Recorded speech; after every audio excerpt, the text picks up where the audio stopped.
nggak berhak untuk berkomentar. Sempian malam ini saya taruh Anda sebagai narasumber. Jadi gini pertanyaannya si Abang Rahman tadi sih seperti ini. Dia bukan bingung di situ. Apakah selama ini yang dia pahami tentang keilmuan beliau itu apakah pas atau gimana gitu loh. Nah jadi Cak Man tolong kasih tuh sedikit pemahaman, bukan benar salah enggak ya, saling sharing aja di situ tuh. Begitu loh Cak Man. Mungkin Pak Cak Man tadi bisa nangkap kan Iya. penjelasannya Abang Rahman tadi? Iya, jadi Silakan. perbedaannya kalau pengobatan itu dia lebih cenderung lebih dominan pada tatanan syariat.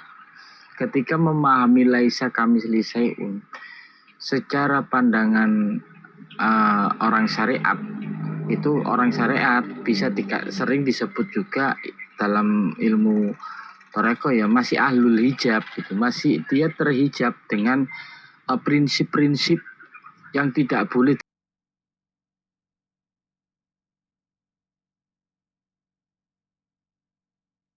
hilang suara Caman. Lebih cenderung kepada prinsip syariat Allah, masih mengikuti dalil, harus dalilnya harus jelas gitu. Karena ini tentang ilmu, biar nggak sembarangan, biar kita lebih hati-hati. Tapi orang yang sudah memahami, yang sudah terbuka hijabnya, memahami zat itu bukan zat seperti orang yang belajar di sekolah. Zat itu ada cair, padat, gas, dan lain sebagainya. Bukan itu zat. Ada zat, ada dat, ada dat. Jadi ada 3. Makna di sini menjelaskan dalam pandangan tasawuf tentang zat Allah yang laisa kamitslihi syai'un itu adalah tentang kenyataan yang dia saksikan. Jadi orang yang sudah musyahadah, maka dia melihat zatnya Allah, dia mewakili asma Allah dengan kata zat tadi.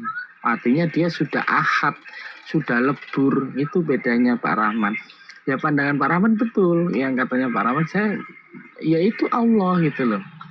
Dia zat yang maha suci, dia zat yang maha agung. Kenapa Pak Rahman bisa menyebut seperti itu? Karena sudah terbuka, ijab dibuka sama Allah kasafnya, sehingga sudah ahad, sudah memahami makna ahad. Sedangkan orang yang belum siap menerima tadi, dia tahu ahad sebatas tata bahasa, sebatas tulisan saja, tapi belum bisa melebur dengan makna tadi. Nah di situ ya berarti betul, tapi ya tidak bisa dipaksakan. Maka dalam Islam itu ada makom-makom, ada syariat, atau dia masih di syariat, ada yang di toreko, hakikat dan makrifat.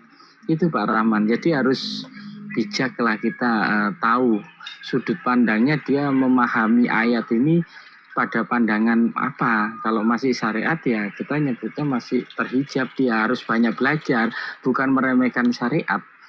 Tapi di atas itu tadi masih ada hakikatnya. Di dalam syariat itu kalau digambarkan seperti bungkusnya, luarnya saja.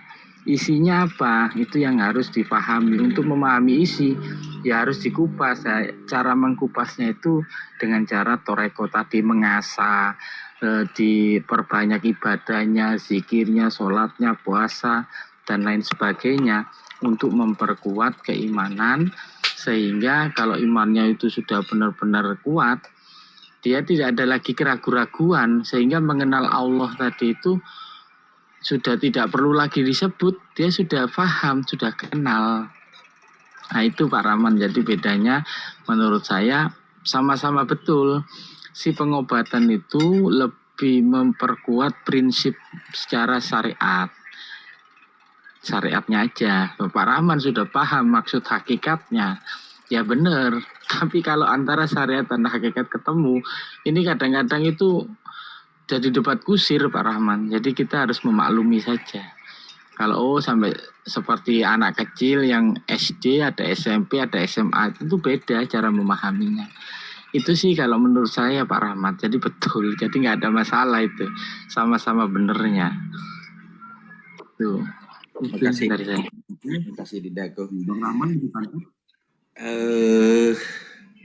Sepanjang kan perjalanan spiritual kita selama ini kan, sepanjang perjalanan spiritual, kalau kita masuk ke sampai sifat contohnya saja, kodrat, irada, kemudian ilmu, hayat, sami, artinya mendengar, mengetahui. Nah, kalau kita masuk pada inti permasalahan bahwa memang tidak ada ilmu yang mampu saya aplikasikan kecuali dengan ilmu Allah.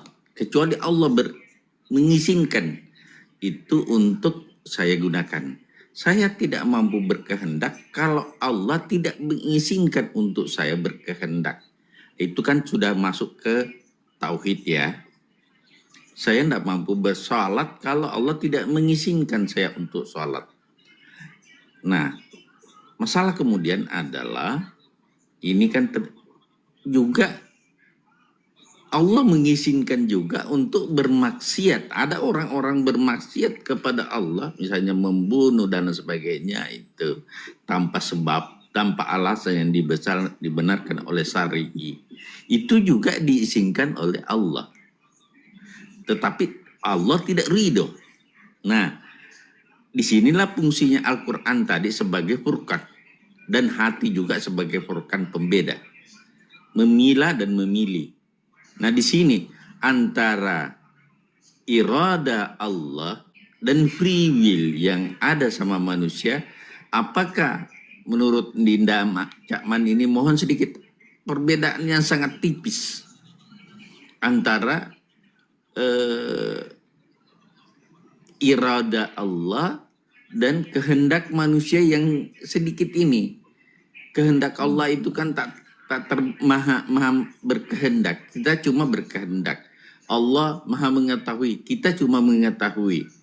Nah, dibandingkan dengan zat Allah yang maha ini dengan kita yang pas-pasan ini seperti setetes air di tengah lautan.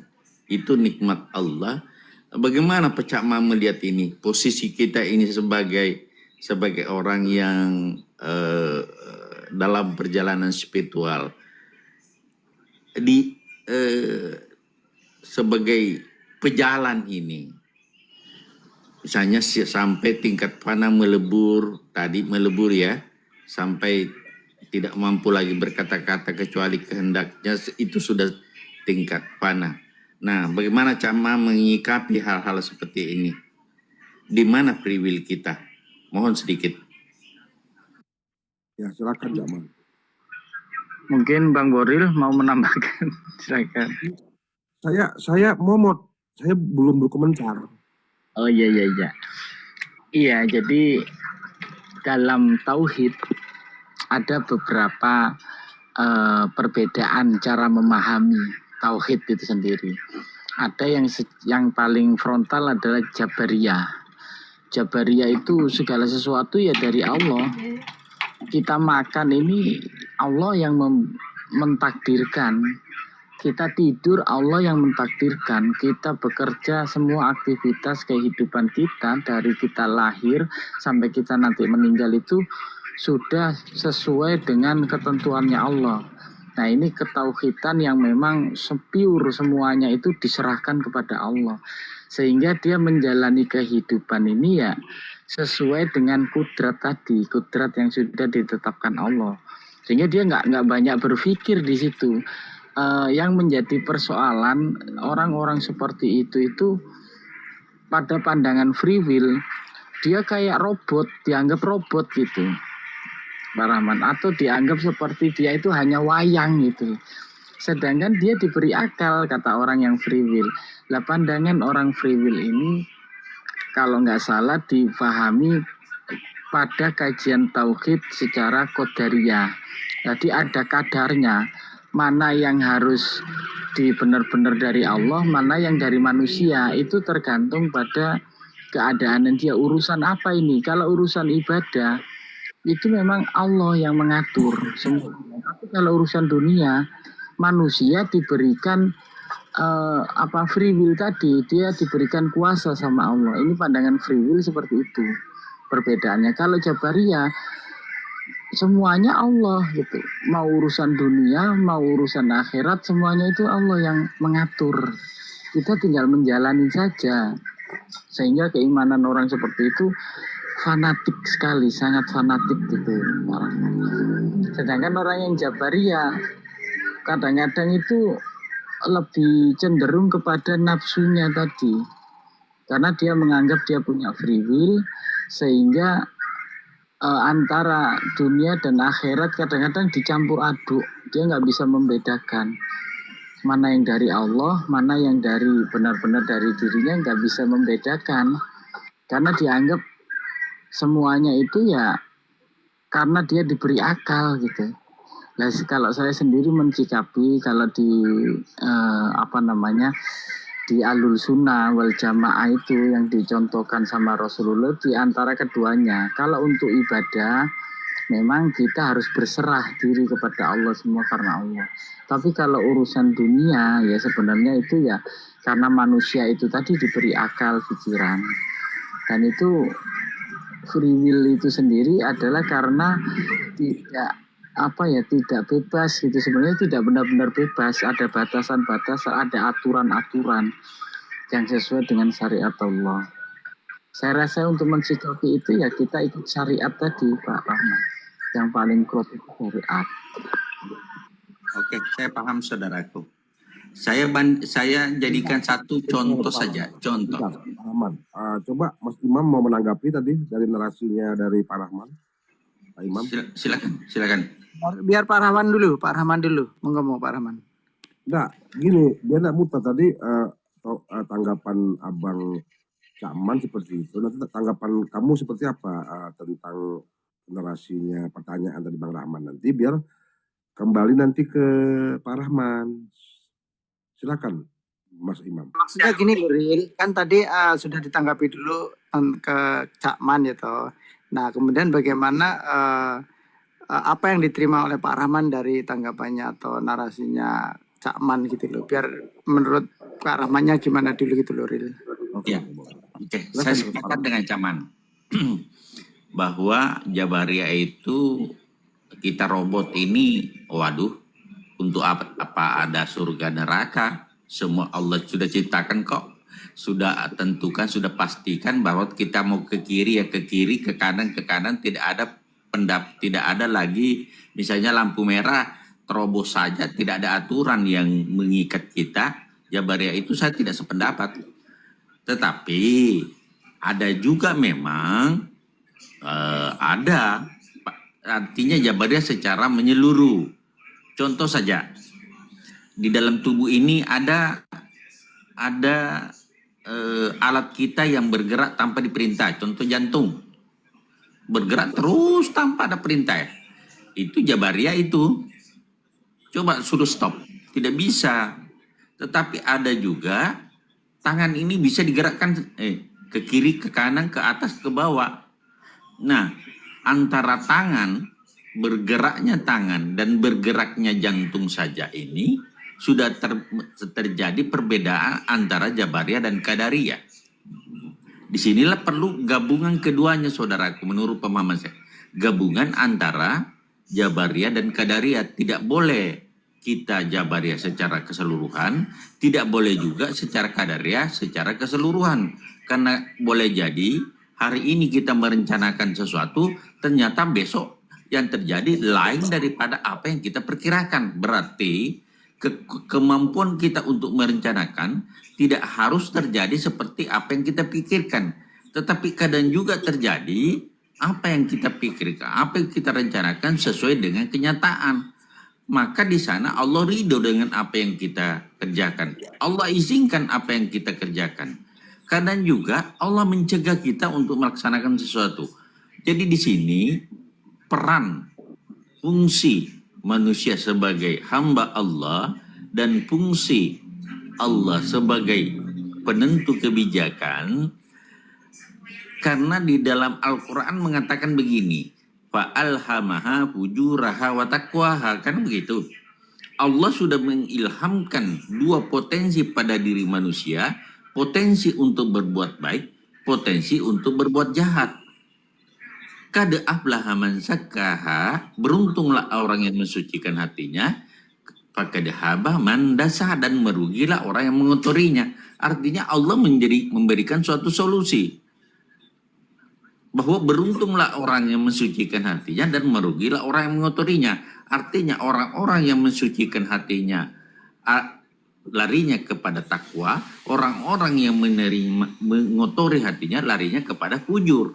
Nah, bagaimana Cakman menyikapi bahwa dalil yang ada dalam Quran itu menjadi tuntunan buat kita untuk melangkah sehingga kita bisa hablum minallah bagus dan hablum minan nas kita juga bagus.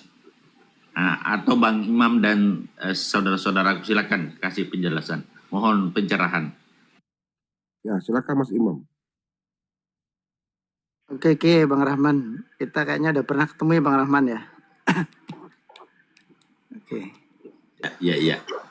Apa di tempatnya Ustadz Nur apa di mana itu ya? Tuan Muda. Oke, gini. Jadi sebenarnya itu kalau kita kaji bareng-bareng ya, kita antara Jabariyah dan Qadariyah ini ada pada diri kita semuanya sebenarnya kalau kita kaji atau. Dan itu adalah satu pelengkapan dan baik digunakan ketika keduanya disatukan. Bagaikan seorang suami dan seorang istri, seperti itu menurut saya. Artinya ketika kita menjadi khalifah di muka bumi ini, tentunya kita oleh Allah sudah diberikan kuasa seperti itu, akal, pikiran, dan khususnya daya dari Allah itu sendiri atau ruh ya yang ada pada diri kita. Dan banyak komponen-komponen lah, tentunya manusia ini adalah makhluk Allah, ciptaan Allah yang sangat sempurna secara zohir, secara batin itu lengkap ya, baik jasmani ataupun rohani sudah sangat-sangat lengkap ya. Itu sangat-sangat bagus sekali Kak Pak Rahman ya, Masya Allah. Jadi seperti juga tertera dalam Al-Quran, la yukallifullahu nafsan illa wus'aha, sesungguhnya aku tidak memberikan suatu ujian atau apapun kecuali sudah sesuai dengan usaha, itu sesuai dengan kemampuannya ini pada manusia. Sebenarnya apa itu diantara misalnya manusia ketika bisa ingkar kepada Allah karena selalu menuruti hawa nafsunya yaitu amarah, sifat sombong, sifat yang menghilangkan keuluhian, keilahiannya, atau sifat amarah inilah yang sering digunakan oleh setan atau iblis tentunya seperti itu. Maka oleh Allah sudah disertakan dalam jiwa kita ini lengkap, ada akal kita, akal pikiran. Maka dengan akal inilah yang menghiasi hati kita, yang membela sebagai bala tentara hati kita untuk kembali kepada jalan Allah. Artinya antara Qadariyah dan Jabariyah ini kalau kita kombinasikan di dalam diri kita itu sangat bagus. Artinya bahwa ketika masih kita hidup di dunia, kita masih tetap sebenarnya kalau kita tahu secara lengkap bahwa Islam itu kafah, secara kafah. Bagaikan kita melihat gajah itu secara seluruhnya seperti itu. Beda halnya dengan orang yang belum kafah dalam memeluk agama Islam. Ketika orang ditanya, Pak, gajah itu apa? Oh, gajah itu tinggi kayak pohon kelapa. Padahal yang dipegang hanya kakinya. Ada lagi yang satunya lagi, Bu. Aku sholat di sini, aku nggak ada di situ. Bu, apa itu gajah, Bu? Oh, gajah itu lebar kayak tampah. Ketika dipegang ternyata adalah telinganya. Ada lagi yang ditanya lagi. Le, apa itu gajah? Oh, gajah itu panjang. Dia panjang. Setelah dipegang ternyata belalainya yang dipegang. Nah, artinya yaitu gajah tapi belum gajah yang secara sempurna seperti itu. Ketika semua sudah mengetahui syariat, thariqat, hakikat, ma'rifat secara keseluruhan dan dikombinasikan ke dalam tubuh kita, ke dalam diri kita, baik itu secara jasmani dan rohani, baik itu secara zahir dan batin, maka lengkaplah kita akan tahu apa itu Islam, apa itu diri kita, tahu status diri kita sebagai siapa, dan tahu untuk mengenal siapa Rabb kita atau Tuhan kita. Seperti itu artinya fatwa para ulama tasawuf, man arafa nafsahu Faqad aroba robbahu, faqad arafa robbahu, maka barang siapa yang mengenal dirinya, maka dia akan mengenal Tuhannya. Seperti itu Bang Rahman. Silakan yang lain.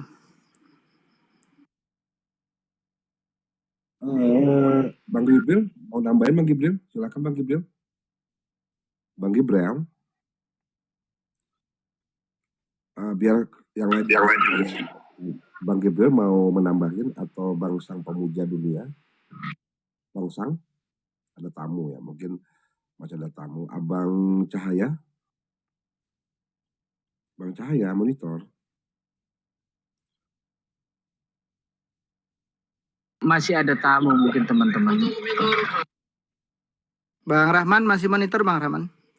Ya, siap saudaraku. Kita diskusi bareng-bareng ya. Saya sangat sepaham. Saya sangat sepaham. Inilah yang saya maksud. Inilah yang saya inginkan. Ini yang saya maksud. Jadi apa yang disampaikan Mas Imam itu ya perpaduan antara Jabariyah dengan Qadariyah dengan mengukur la yukallifullahu nafsan illa usaha, karena Allah itu kan tidak memberikan beban melampaui batas kemampuannya sebagai kul inni halifatan fil ardi. Jadi dia mengutus kita sebagai khalifah di atas bumi, penguasa di atas bumi ini, tentu kita mengatur alam. Nah, seperti itu. Sepakat bahwa kalau Anda melanggar lampu merah, Anda sendiri yang mengetahui dampaknya, tapi apabila Anda taat lahir batin sesuai dengan prinsip-prinsip yang Allah tetapkan, yang mendapat ketenangan batin, lahir batin, Anda sendiri. Tidak bisa dibohongi. Orang yang melawan nuraninya, dia akan berontak. Nah, pada saat hati nuraninya berontak itu, berarti sudah bertentangan dengan kodratnya sebagai insan. Dan pada saat kodrat sebagai insan berontak, maka ketenangan, keberkahan dalam hidupnya ini laksana neraka. Tetapi pada saat dia mengikuti alur, maka itulah surga dunia. Seperti itu. Seperti itu. Jadi itu pemahaman kami bahwa ketenangan, kesenangan, kebahagiaan, keberkahan, ya, Anda memilih. Anda mau hidup dengan damai, tentram, Anda memilih. Tapi Anda akan ingkar, kufur, ya, Anda juga memilih. Silahkan rasakan. Dan terbukti kan, bagaimanapun manusia itu, pada saat berdamai dengan dirinya sendiri, dia akan berdamai.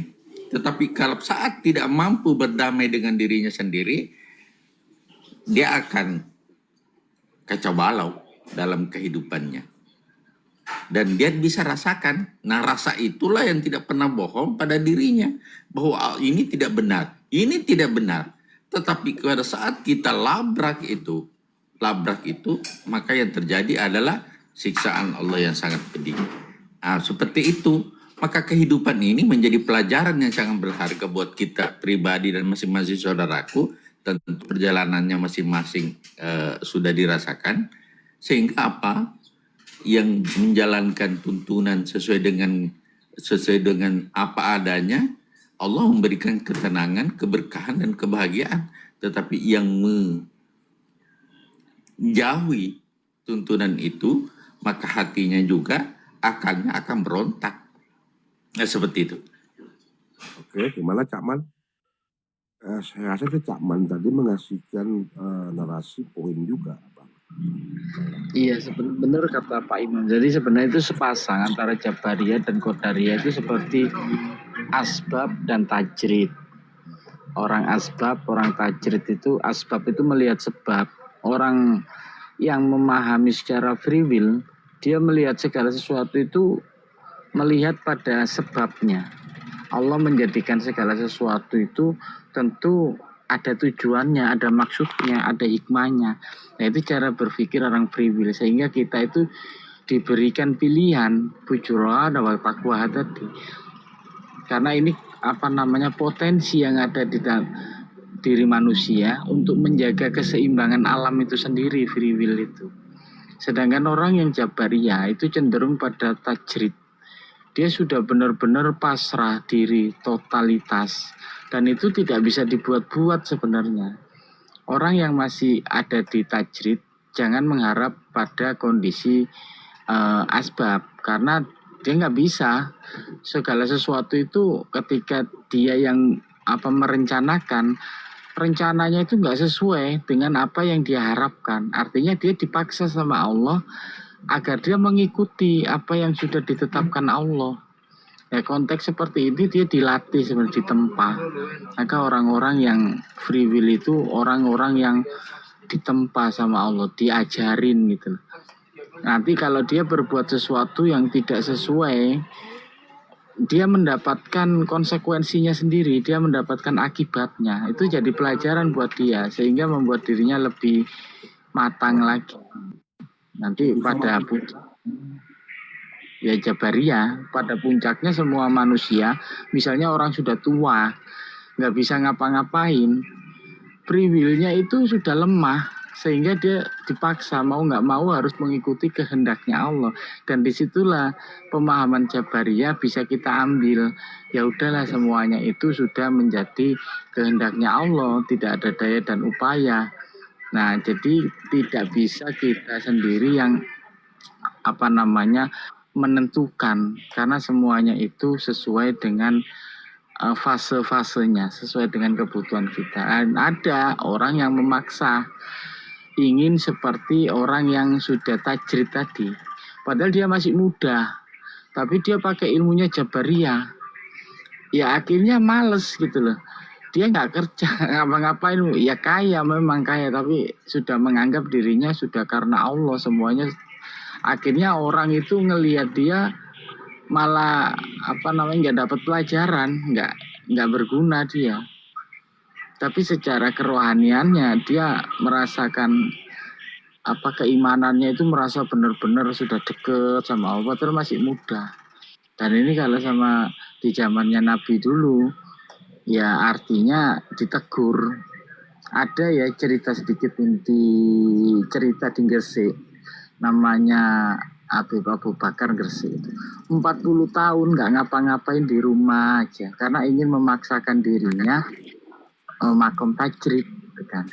Akhirnya ditegur sama gurunya, nggak boleh, kamu harus keluar, kamu harus bermanfaat. Nah, orang-orang yang asbab, orang yang free will itu, dia itu berguna, bermanfaat. Jadi dia harus bisa dijadikan pelajaran untuk orang lain. Jadi menurut saya memang keduanya itu akan kita alami sesuai dengan fasenya. Sekarang kita masih muda ya, mungkin masih bekerja, kita masih butuh menghidupi keluarga dan sebagainya. Ya jangan mengharapkan tajrid, kasihan keluarganya nanti kayak gitu. Jadi itu ya tanggapan saya ya Pak Boril. Jadi Bagus. Jadi kita berkeilmuan itu sedikit, artinya jangan seperti setelah kita berspiritual, artinya semua itu kita lemparkan kepada Allah, rezeki itu nggak bisa, nggak mungkin uang itu jatuh dari langit. Kan seperti itu tuh jawabannya. Berarti Allah sudah memberikan, artinya ladang lah ya, ladang untuk kita manfaatkan, kita kelola. Nah itu disebut namanya hamparan itu. Nah beda sama orang tua itu kan sudah fisik tuh, nggak bisa lagi sudah dia untuk mengelola itu. Mungkin anaknya kan bersenambungan tuh. Bagi kita masih bagi kita yang masih kuat ya harus take action. Kenapa? Kalau kita masih di alam dunia ini memang ya mau makan ya kita masak dulu, mau duit kita kerja dulu. Nah tapi dapat dan tidaknya itu kembalikan semua kepada Allah. Kan seperti itu. Itu sih maksudnya Cak Man itu. Keren. Ya. Keren. Sejalan. Ada suatu ketika, bagaimana Cak Man? Ada suatu ketika Rasulullah kan mengharamkan sesuatu yang Allah halalkan. Ini Nabi ini membuat satu keputusan, ditegur oleh Allah. Kenapa engkau mengharamkan sesuatu yang Allah halalkan. Berarti Rasulullah juga pernah qadariyah. Ditegur juga seorang nabi ya, setingkat nabi melakukan sesuatu, tetapi Rasulullah ini kan maksum, artinya kita kembali ke Nabi Muhammad SAW dalam artian syariat dalam Al-Quran. Kenapa engkau mengharamkan sesuatu yang Allah halalkan demi untuk menyenangkan istri-istrimu? Di sini saya mengambil suatu kesimpulan bahwa baginda Rasulullah Muhammad SAW itu untuk mencegah terjadinya sesuatu berlanjut, maka begitu Rasulullah berbuat dan tidak sesuai dengan kaidah, maka langsung turun teguran. Nah, apakah itu juga berlaku kepada kita? Mohon sedikit pencerahan saudaraku. Oke, saya ke ini dulu ya, ke Bang Imam nih. Saya ke Bang Imam dulu, nanti mutar. Siapa tahu teman dari Alison mau sang pemuja dunia, Bang Cahaya mungkin biar muter. Kita kan biar tanggapannya itu Bang Rahman berbeda-beda, asik gitu loh ya, asik. Karena kalau sama nggak asik juga kan gitu tuh. Oke, saya ke Imam dulu deh, Mas Imam silakan. Mas Imam. Lagi. Iya, tadi kita udah sepakat. Artinya sebenarnya antara Qadariyah dan Jabariyah itu bisa kita gunakan sesuai dengan fase-fasenya, itu kata Cak Man itu betul sekali. Nah, cuma ya itu maka inilah tujuan kita belajar bareng untuk betul-betul kita mengenal Islam, memeluk Islam secara kafah atau masuk Islam secara kafah itu tadi real. Jadi seperti itu. Artinya jangan memisah-misah, jangan mengkotak-kotak antara syariah, thariqah, hakikat dan ma'rifat. Ini adalah satu kesatuan yang harus dipeluk, yang harus dilakukan, yang harus dilaksanakan, karena ini adalah satu kesatuan Islam itu sendiri gitu. Kalau menurut saya seperti itu real. Dan setelah aku kaji, baik itu aku belajar keilmuan syariat, kemudian aku masuk ke thariqat, di situ mulai mengenal hakikat, kemudian kita juga belajar ma'rifat. Ternyata semuanya itu saling berkaitan real, karena kita ternyata kita masih hidup di dunia ini, kita tidak bisa meninggalkan yang namanya syariat seperti itu, dan juga tidak bisa juga kita meninggalkan hakikat seperti itu. Kemudian tarekat itu sendiri adalah satu keilmuan sebagai jalan kita untuk menjadi seorang salik atau menjadi seorang torik seperti itu. Menuju apa? Menuju ke ma'rifatullah seperti itu. Enggak, Imam. Pertanyaannya Abang Rahman tadi apa itu? Muhammad apa tadi Bang? Diulang Bang Rahman. Ya. Pernah ditegur. Ditegur oleh Allah. Seorang rasul, seorang nabi. Posisinya pasti sebagai nabi. Karena kalau rasul tidak bisa ditegur. Karena rasul itu adalah sesuatu yang datang pasti dari Allah. Tapi seorang nabi bisa ditegur. Ini pemahaman saya. Mohon diluruskan kalau berbeda pemahaman saudara. Rasul tidak bisa ditegur. Nabi boleh. Karena rasul itu tidaklah keluar dari mulutnya kecuali wahyu yuha. Sesuatu dari Allah datangnya. Illa wahyu yuha. Illa wahyu yuha. Itu rasul itu. Artinya tidaklah berkata-kata kecuali wahyu yuha. Sementara nabi, inilah antara nabi dan rasul saja terjadi satu perbedaan. Nah, ditegurnya nabi ini artinya membuat untuk berikutnya jangan lakukan hal yang sama. Pertanyaan kemudian, apakah berlaku untuk kita di mana Iqra bismi rabbikal ladzi khalaq khalaqal insana min 'alaq, Iqra wa rabbukal ladzi akram 'allamal insana ma la ya'lam. Allah itu mengajarkan manusia apa yang tidak diketahuinya. Artinya ada potensi setiap insan kita ini, Allah juga menegur kita untuk tidak melanjutkan apa yang tidak benar yang kita laksanakan. Allamal insana ma lam ya'lam. Dia mengajarkan manusia apa yang tidak diketahuinya. Nah begitu akan berlanjut ke sana pemahaman-pemahaman seperti ini, sehingga Allah langsung apakah lewat malaikatnya, lewat ilham, lewat apa petunjuk, lewat apa, sehingga apabila Allah sayang kepada kita, dia akan menegur kita, artinya tidak membiarkan kita untuk berlarut-larut terhadap sesuatu yang membuat orang lain tersiksa dan kita juga tersiksa. Artinya kebahagiaan ini bisa kita rasakan bersama segenap keluarga dan juga orang lain selamat. Kita selamat, orang lain juga selamat. Islam, damai sejahtera. Nah, seperti itu saudara. Silakan. Oke. Baru maksud sekarang Ril. Ya, kalau itu tadi sebenarnya itu bukan hanya berkemungkinan kepada Nabi atau Rasul, sebenarnya bisa di seluruh hamba-hamba Allah seperti itu. Karena pada dasarnya kita ini ketika kita sudah memahami, kita memeluk agama Allah, tentunya kita memahami bahwa diri kita adalah seorang salik, seseorang yang sedang diperjalankan oleh Allah. Tergantung kita ridhonya di mana. Ketika kita ridho di makom makrifat kita, makrifat masih di dalam keadaan kita makrifat afngal, asma, afngal dan sifah, itu tentunya kita ya harus ridho di situ. Akan tetapi Allah yang maha bijaksana tentunya ketika hambanya sangat betul-betul cinta kepadanya, yang betul-betul mengharapkan bisa bersama dengannya, maka Allah sendiri yang akan memperjalankannya ketika seorang hamba tersebut oleh Allah sudah dinilai pantas untuk menjadi kekasihnya, untuk bisa bermusyahadah dengan zatnya. Maka kita harus betul-betul sabar, harus ridho, harus mutmainah dulu, rodiyah baru mardiyah.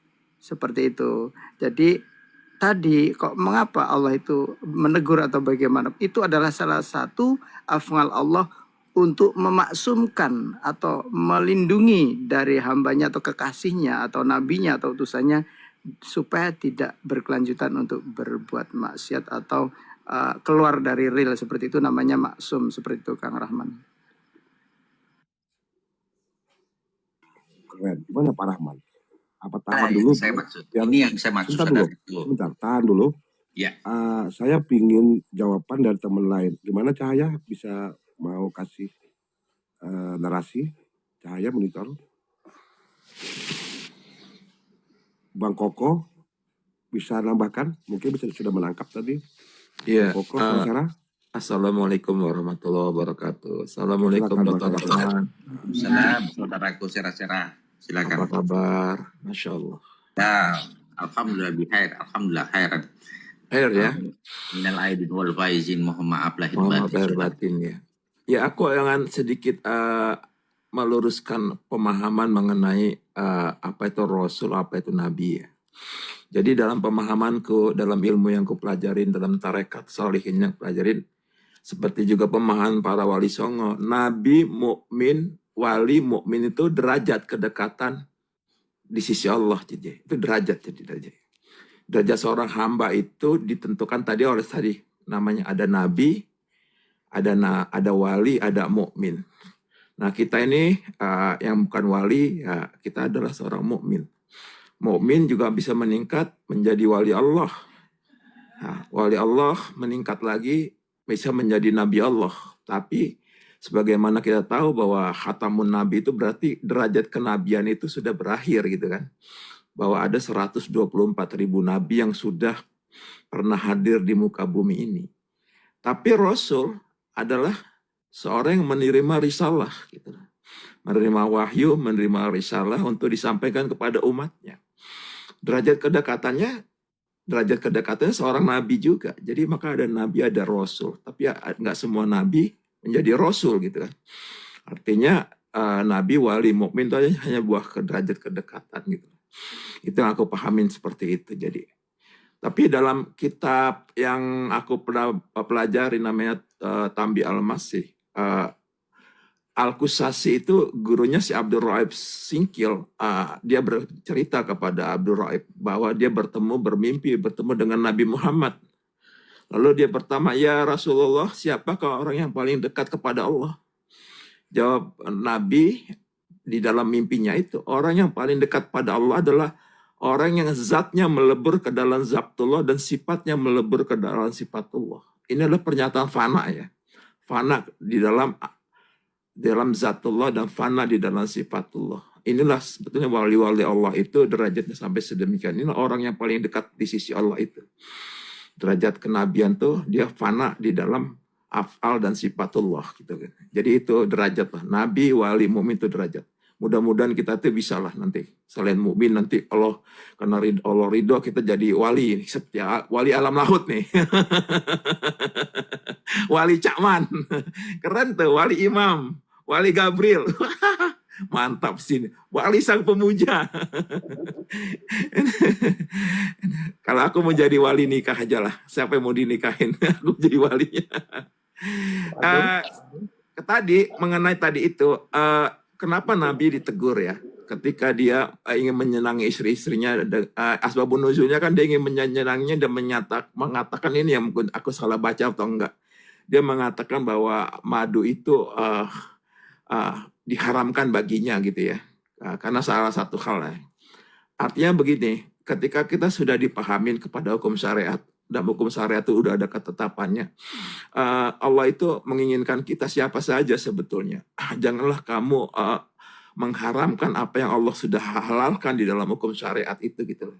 Jadi kita itu tidak boleh ngadi-ngadi gitu loh. Supaya menyenangi orang lain, kita mengatakan, oh nggak apa-apa, slot itu kan bukan judi yang ini, kan gitu kan. Selama itu kamu tidak dipaksa, kamu nggak haram main slot gitu. Bisa kayak gitu. Atau orang mengatakan kayak gini, khamar itu kalau kamu mabuk gitu kan, ya kan.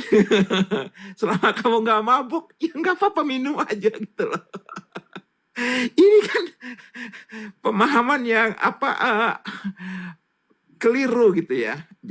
Jadi apa yang sudah diharamkan itu oleh Allah adalah haram dan kita berusaha untuk mematuhi haram itu, perintah haram itu. Jadi tidak boleh tawar-tawar ke dalam hukum syariat itu.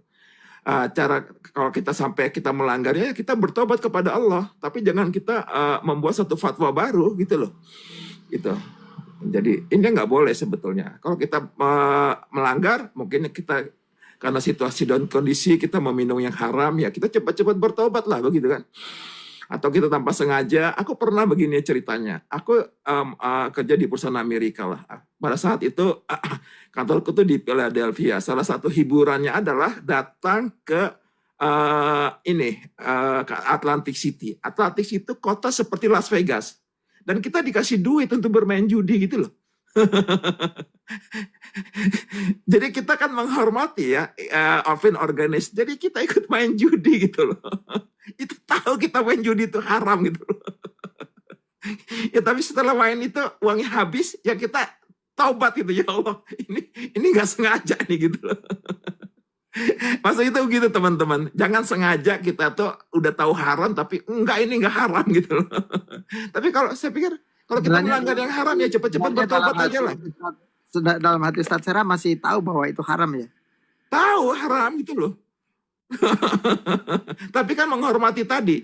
Atau kita hadir ya di dalam undangan, invitation gitu kan. Di situ kan dihidangin wine ya. Tiba-tiba kalau kita menolak kan mengganggu suasana ya kan. Terpaksa kita cicipin tuh wine tuh. Coba gimana?